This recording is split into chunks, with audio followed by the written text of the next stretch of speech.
Hola a todos, espero que estén teniendo un buen día. El día de hoy les hablaremos acerca de la escuela de la Gestalt. El todo es mayor que la suma de sus partes. Mi nombre es Sheila Maite Velázquez Pacheco y vamos a comenzar. La palabra Gestalt proviene del alemán y a pesar de no tener una traducción única se refiere a forma. En un sentido más específico, significa psicología de la forma o psicología de la estructura. Leibniz, filósofo y matemático, postuló que las leyes del pensamiento son innatas, eternas, verdaderas e inmutables, es decir, el pensamiento proviene de la experiencia interna. Finalmente, Immanuel Kant consideró que la materia viene del objeto y que la forma de dicho objeto la impone el sujeto. Es decir, el conocimiento se da gracias a la actividad del intelecto. Siguiendo esta filosofía, a finales del siglo XIX y principios del siglo XX surgieron tres principales representantes. Primero, Max Wertheimer, quien distinguió entre pensamiento reproductivo, como la repetición mecánica, y el pensamiento productivo, que no es más que el aprendizaje por insight, siendo este último concepto introducido por primera vez por el segundo representante, Wolfgang Köhler, mismo que fue autor de la famosa obra Psicología de la Gestalt. Finalmente, Kurt Kafka, quien afirmaba que los seres humanos somos capaces de percibir las propiedades de un objeto como constantes, aunque sus condiciones de distancia, posición o iluminación cambien. En conclusión, los tres precursores estaban interesados en la percepción. Su objeto de estudio es la percepción visual. También podemos decir que la Gestalt es estructuralista, es decir, que parte de la consideración de totalidades organizadas. Dinámica, ya que explica la conducta en función de un campo regulado por fuerzas del interior. Ahistórica, significa que solo se toman en cuenta los fenómenos que coexisten en el momento actual. En otras palabras, describe los fenómenos, pero no explica sus causas. Por último, es antiempirista, es decir, afirma que los procesos psicológicos se estructuran según las leyes del campo. Entonces, la experiencia no juega un papel importante. Mi nombre es Roger Pott y les hablaré sobre el concepto de percepción.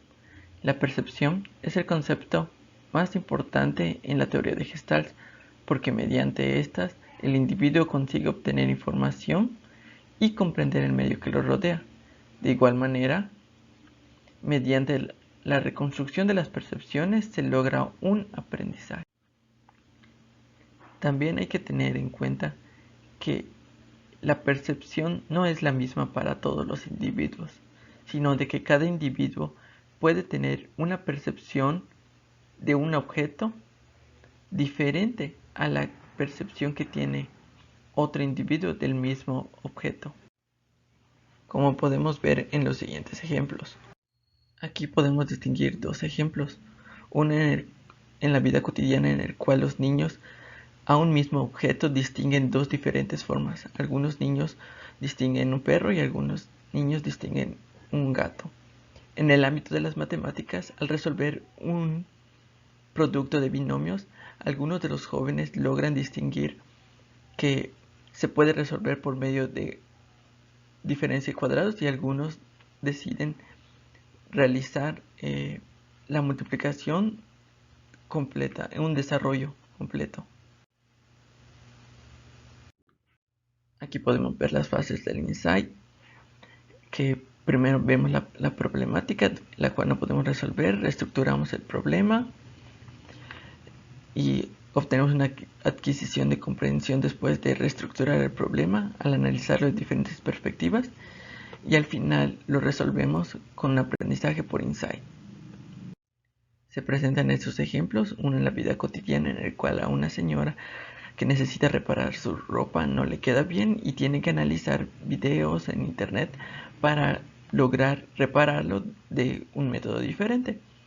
En el área de las matemáticas a un alumno se le presenta un problema el cual no puede resolver y decide indagar en internet y libros para conseguir identificar aspectos que podrían utilizar para resolver el problema y mediante estos lo resuelve. En Gestalt, el aprendizaje es más en términos de percepción, en el cual se indaga qué es lo que el alumno logró percibir. Aquí se presentan dos ejemplos, uno en la vida cotidiana, en el cual a un sujeto se le presenta una canción y él va percibiendo el sonido de cada instrumento musical hasta que los va uniendo y va identificando la melodía de la canción. En el área de las matemáticas, en un salón de primaria a los niños se les presentan tarjetas con figuras geométricas de 4 lados. Entre ellas están trapecios, trapezoides, rombos, cuadrados, rectángulos, etc.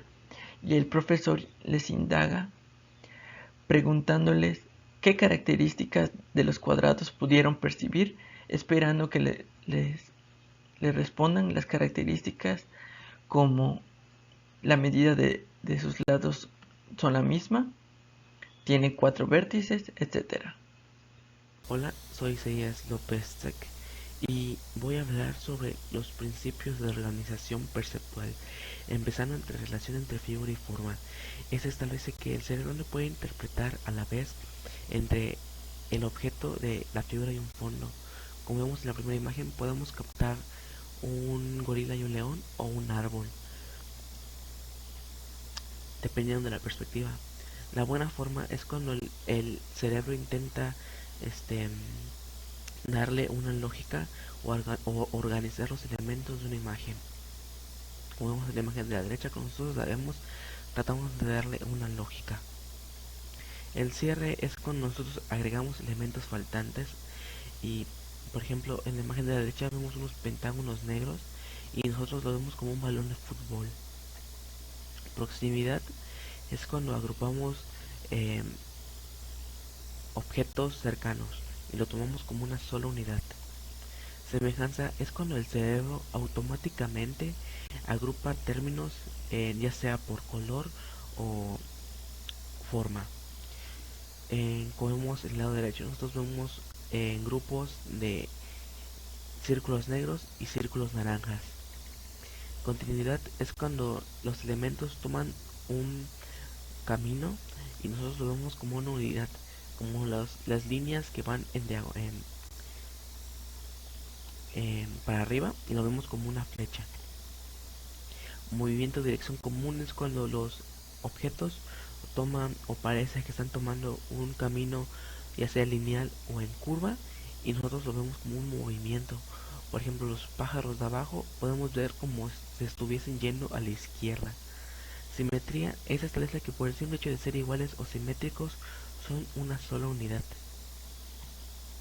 Eh, Esto todavía sigue pasando en la vida cotidiana cuando nosotros aprendemos algo nuevo y nuestros nuestras perspectivas te empiezan a dar un sentido o un significado a lo que estamos aprendiendo, como las matemáticas.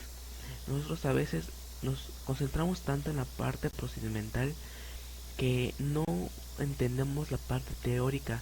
Podría ser eso, ser una parte como una figura y un fondo, donde nos concentramos más en las ecuaciones y no en la parte teórica.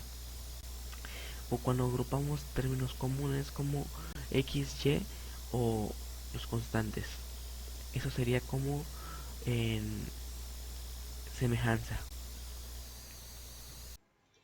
Ahora les hablaremos acerca de las fortalezas y áreas de oportunidad de la teoría en el ámbito educativo. Fortalezas. Comprensión de una problemática. Hace énfasis a la estructura que el alumno sigue para la comprensión de dicho problema y hallar su solución.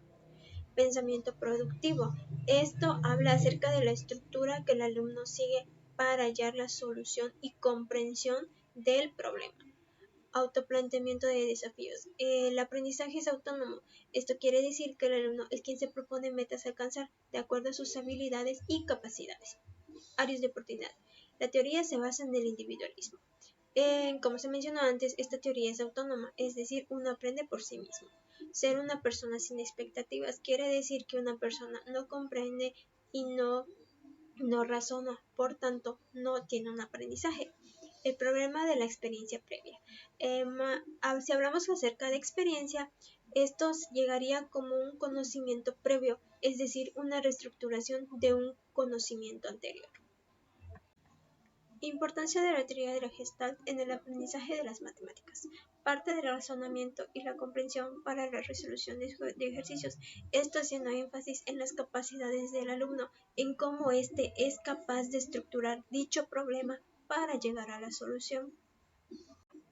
Como conclusión, tenemos que la teoría se desarrolló en Alemania a finales del siglo XIX y principios del siglo XX. Sus principales exponentes fueron Max Wittemann, Wolfgang Kohler y Kof Koha. Su principal objeto de estudio era la percepción, y la percepción hace referencia al proceso por el cual el alumno adquiere conocimientos a partir de su exterior. El aprendizaje es una reestructuración de dichas percepciones. El aprendizaje por on-site es autónomo, es decir, se busca. Hablamos acerca de las leyes o principios de la Gestalt, las cuales son ley de buena forma, ley de cierre, proximidad, semejanza, continuidad, movilidad o dirección común y ley de simetría. La frase que más resalta es el todo es mayor que la suma de sus partes. Esto hace referencia a que nosotros damos un significado a un todo y no percibimos por partes.